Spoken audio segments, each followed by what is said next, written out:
Oi gente, bem-vindos de volta ao canal. Pra quem não me conhece ainda, eu sou a Nayara. Se é novo aqui, já se inscreve, dá aquele like bem massa ali. E eu espero que goste e continue me acompanhando nos próximos vídeos.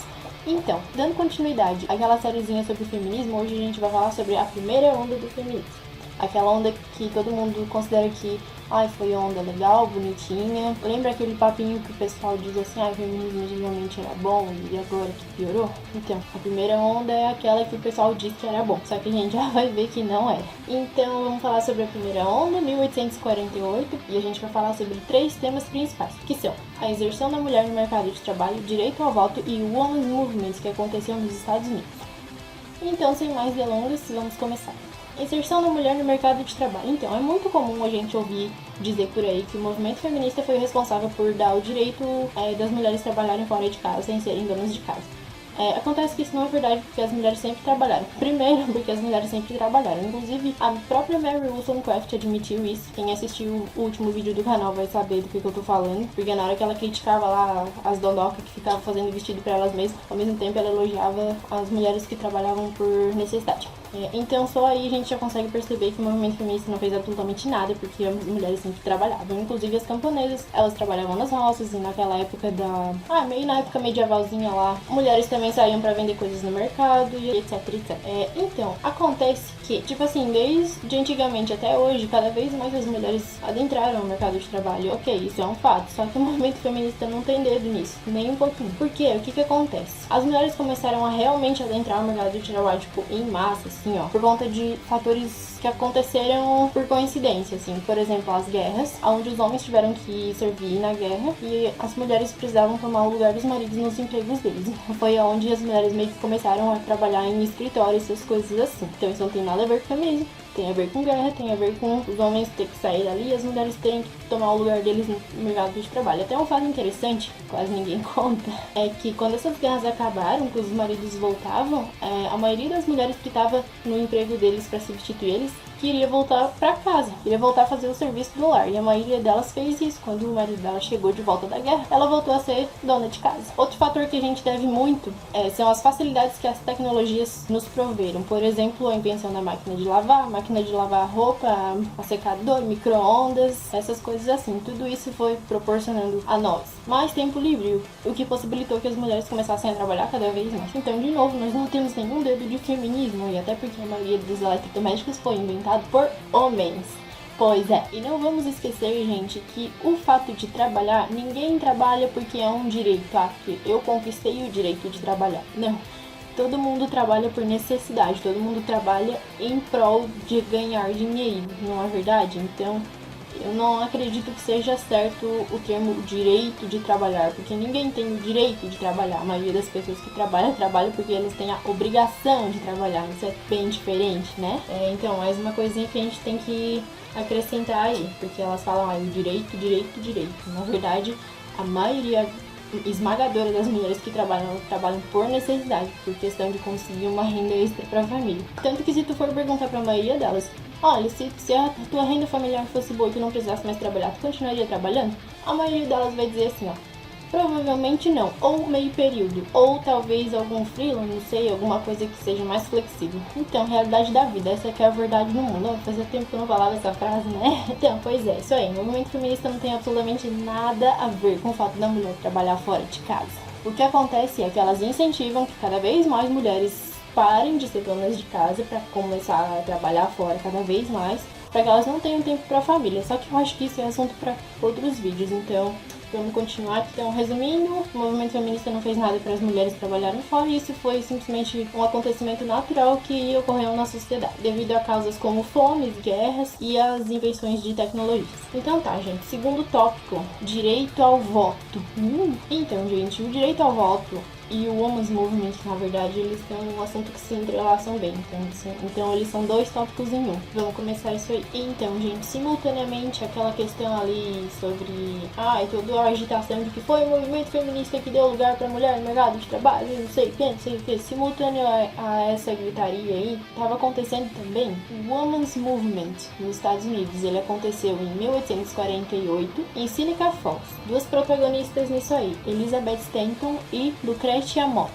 Escreve Lucretia, tá? O Mott com 2 T's. elas dentro de uma igreja, já que nenhum outro local de eventos, como os eventos abolicionistas, por exemplo, permitiram que as mulheres fossem lá fazer essa coisinha lá. A igreja de novo foi o único lugar que deu voz para elas. Inaugurava então a primeira, presta atenção, palavras de Kate Millett, primeira reunião insurrecional da Revolução.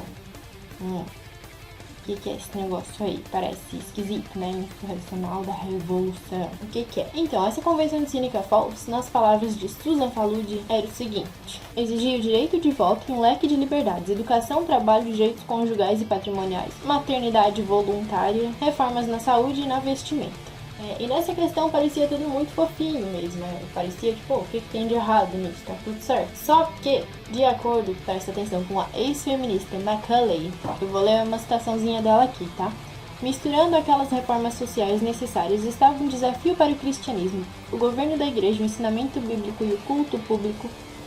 O desafio à igreja que foi levantado nesse documento levou por fim à destruição dos conceitos biblicamente definidos de Deus, pecado, diferenças de gênero, matrimônio e outros. Então aqui, nessa primeira onda que todo mundo considera que foi a legal, a boazinha, a gente percebe escancaradamente o caráter anticristão do movimento, né? E por que isso é importante? Porque, gente, por mais que a gente aqui não seja muito religioso e tal, pelo menos eu não sou, talvez quem esteja me assistindo também não seja. Assim, ó, é inegável, é totalmente inegável, tá?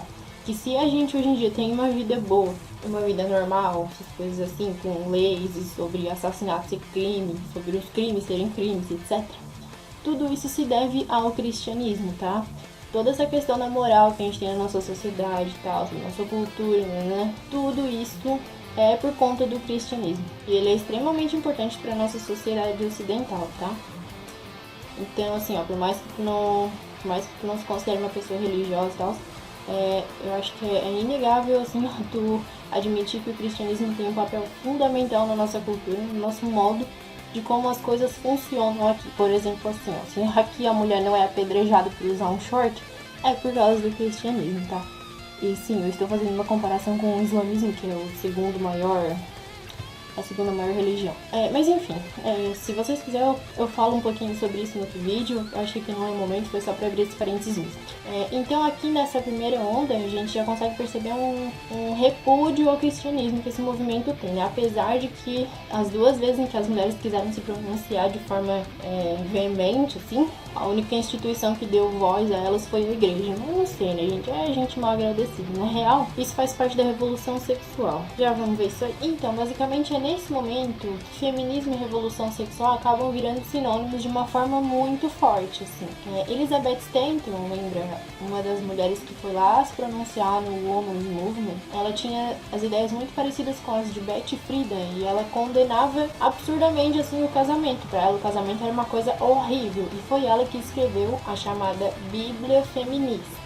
Foi escrita em 1898 e é onde ela escrevia sobre como o casamento era horrível, como o casamento poderia ser considerado uma escravidão e como a maternidade era sinônimo de sofrimento. Então, dessa forma, a gente consegue perceber que essa primeira onda é tão radical quanto todas as outras, é tão radical quanto a segunda e é tão radical quanto o protofeminismo, porque lembrem-se, o movimento feminista já nasceu radical desde suas raízes. Na verdade, gente, as raízes do feminismo são muito mais profundas do que a gente imagina, tá? A gente começa estudando protofeminismo e tal, etc. Só que já desde antes disso, existia ali um grupinho de homens querendo comandar algumas coisas ali. E muito do que o movimento feminista traz até hoje em dia são ideias que homens depravados sexualmente e misóginos, inclusive, tiveram há muitos séculos atrás. Eu vou tentar dar uma pesquisada melhor sobre essas coisas e eu vou trazer isso em alguns vídeos depois que eu terminar essa série, porque eu não quero tirar o foco dela. Mas então, essa parte aí da Bíblia feminista e tal, e o caráter totalmente anticristão no movimento, ele já foi demonstrado aí já desde a primeira onda. Então, assim, ó, essas coisas bizarras que acontecem hoje em dia, de feminista fazendo um monte de merda na frente da igreja, enfiando crucifixo onde não deveria, e afins, essas coisas já são ideias de lá da década de 50. Então, não, o feminismo daquela época, ele não era bonzinho e se estragou depois, ele sempre foi podre.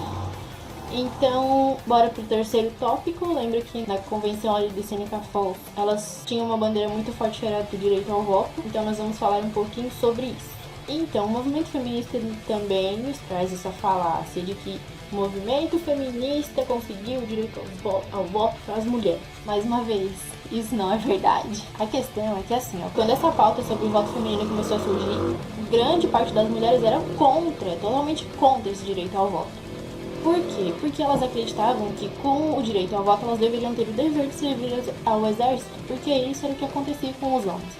Os homens, para terem o direito ao voto, eles precisavam se alistar ao exército, servir o país se houvesse guerras, não sei o quê, porque basicamente a responsabilidade do que acontece no país, a responsabilidade de quem votou na pessoa que está lá comandando o país, né? Então, isso é o que acontece com os homens. Os homens, eles têm que se alistar ao exército e se demonstrarem disponíveis para guerrear em prol do seu país, caso entre em guerra. Em troca disso, eles podem escolher quem vai mandar no país ali. E foi por conta disso que as mulheres, a maioria das mulheres não queria votar, porque elas não queriam ter que servir ao exército. Então, gente, fato é que durante essa época em que as mulheres, em que o grupinho ali de feminista estava tentando fazer com que o voto feminino fosse aprovado, foi criado mais de um partido, da qual eram filiadas a grande maioria mulheres e liderados por mulheres, para ir contra o voto feminino, olha só. E as feministas não te contam isso daí, né? Pois é, olha só.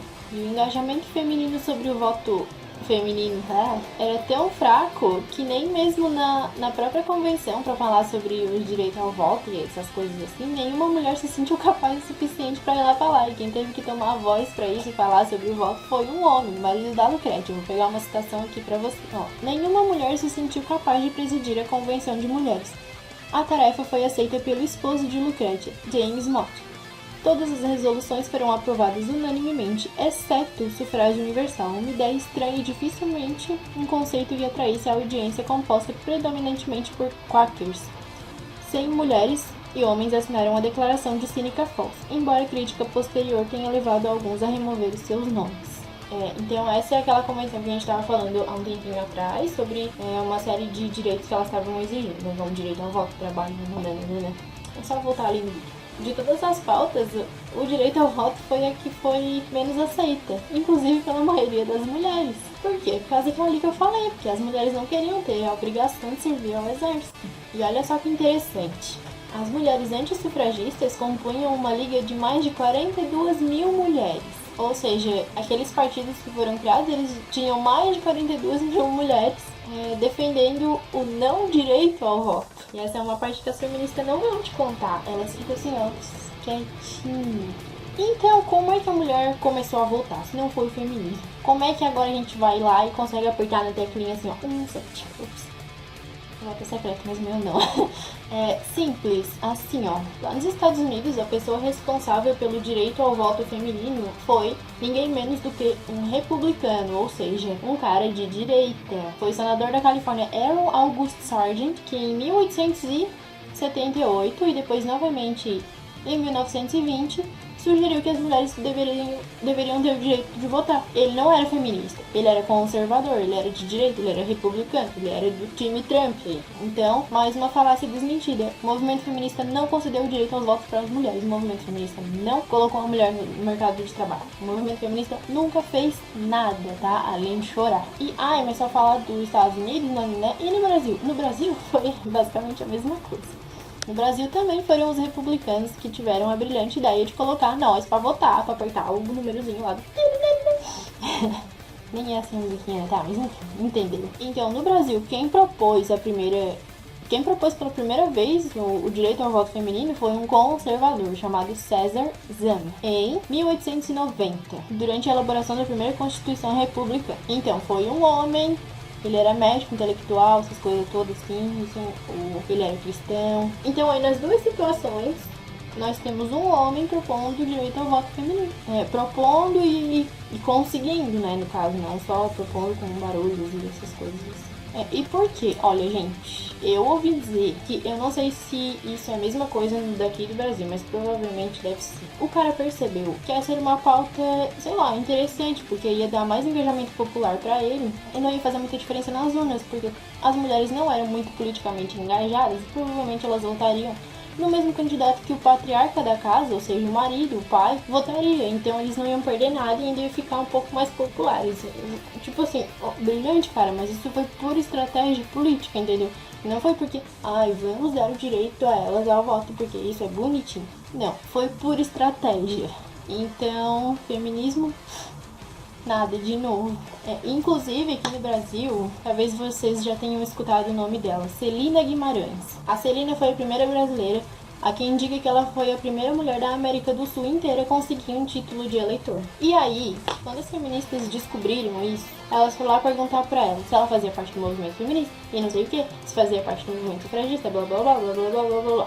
E aí, a resposta da Celina foi essa aqui, ó. Eu vou falar pra você. Eu não fiz nada. Tudo foi obra de meu marido, que empolgou-se na campanha de participação da mulher na política brasileira e, para ser coerente, começou com a dele, levando meu nome de roldão. Jamais pude pensar que, assinando aquela inscrição eleitoral, meu nome entraria para a história. E aí estão os livros e jornais exaltando a minha atitude. O livro de João Batista Cascudo Rodrigues, A Mulher Brasileira, Direitos Políticos e Civis, colocou-me nas alturas. Até o cartório de Mossoró, onde me alistei, botou uma placa rememorando o acontecimento. Sou grata a tudo isso que devo exclusivamente ao meu saudoso marido. Nada de feminista. Então, casamento, 1, marido, 1, feminista, 0. Pois é, gente. E olha só que interessante. Uma das líderes feministas aqui do Brasil, Berta Lutz, ela só conheceu a Celina, a história da Celina, depois de quase um ano que a Celina já tinha o título eleitoral e mais uma falácia desmentida. Então, o movimento feminista, em lugar nenhum do mundo, teve dedo na parte do direito ao voto feminino. Novidade, né? Novidade nenhuma. Então, gente, eu acho que era isso pra esse vídeo, já acabou ficando muito comprido. Então, no próximo a gente vai falar sobre a segunda onda tenebrosa, Simone de Beauvoir e aquele pessoal. Então tá, gente, era isso daí. Muito obrigada pra quem me acompanhou até aqui e até a próxima.